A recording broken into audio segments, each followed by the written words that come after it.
मेरा नाम रमेश है। एक दिन अचानक मुझे बहुत जोरों से बुखार हो गया, इसलिए मैं डॉक्टर के पास जाने के लिए घर से बाहर निकला। मैं रास्ते में जा रहा था, तभी अचानक मेरी टक्कर एक लड़की से हो जाती है। लड़की के हाथों में बहुत सारे किताब थे, जो मेरे टकराने से वो सारी किताब नीचे गिर जाती है। मुझे किताब उठाने के लिए नीचे झुकती है तो मुझे सब नजर आ जाता है। वो देखते ही मेरे शरीर में अजीब सी हलचल होने लगी थी।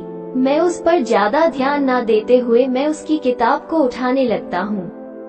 जब मैं किताबें उठा रहा था तो वो लड़की मुझे बहुत ही गौर से देखे जा रही थी। मुझे लगा कि वो गुस्सा होगी, लेकिन उसकी नजर सिर्फ मुझे देखी जा रही थी। ना उसमें कोई गुस्सा था और ना कोई प्यार भरी नजर। मैं उस लड़की को सॉरी कहता हूँ। लड़की कहती है, कोई बात नहीं, मैं भी आज थोड़ी जल्दी में थी, इसलिए आपको मैं देख नहीं पाई। अब बातों बातों में मैंने उसका नाम पूछा कि आपका क्या नाम है। उसने मुझे बताया कि मेरा नाम सिमरन है। फिर उसने पूछा कि आप कहाँ जा रहे हैं। मैंने कहा कि आज मुझे बहुत जोरों की बुखार है, इसलिए मैं एक सिमरन नाम की डॉक्टर के पास ही जा रहा था। इत्तेफाक से आपका नाम भी सिमरन है। लड़की जोर जोर से हंसने लगी। उसकी हंसी को मैं समझ नहीं पा रहा था कि वो क्यों हंस रही है। मैंने जब हंसने का कारण पूछा तो वो बोली, नहीं सिमरन, डॉक्टर हूँ।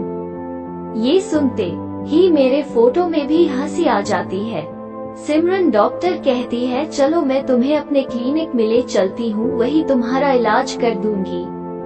सिमरन डॉक्टर को देखते ही पता नहीं कहाँ मेरा बुखार चला गया था। मानव मैं पूरी तरह से ठीक हो चुका था।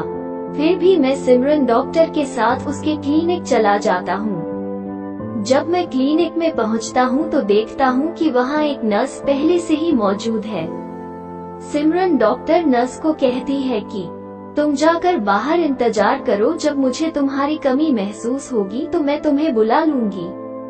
सिंघम के मुंह से यह बात सुनते ही मैं दंग रह गया, क्योंकि डॉक्टर तो हमेशा नर्स से ही काम करवाती है और आखिर ये तो उसे अपने क्लिनिक से बाहर भेज दी है। मुझे दाल में कुछ काला लगने लगा, लेकिन मैं खामोश रहा, क्योंकि सिमरन को देखकर मेरा भी उसके प्रति आकर्षक होने लगा था। अब सिमरन डॉक्टर अपने आला को निकलती है और मुझे बेड पर सोने के लिए कहती है। मैं भी तुरंत बेड पर सो जाता हूँ और वो मेरे सीने पर अपने आला से मुझे चेक करने लगती है। उसकी स्पर्श से मेरी धड़कन तेज होने लगी थी और जोरों से धड़कने लगी थी। मेरे साथ ऐसा कभी नहीं हुआ था। यह एहसास मुझे पहली बार हो रहा था। मेरी धड़कन इतनी तेज थी, उसके आला के बाहर भी आवाज आ रही थी।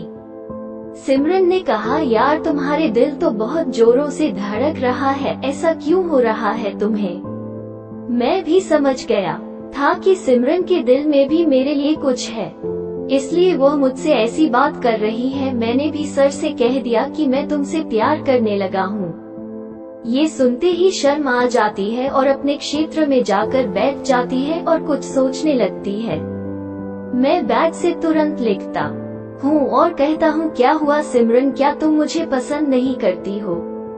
सिमरन कहती है, जब मैंने तुम्हें रास्ते में ही देखी थी तो तुम्हें पसंद करने लगी थी, इसलिए मैं जानबूझकर तुमसे टकराई थी ताकि तुम्हारा नजर मेरे ऊपर पड़े।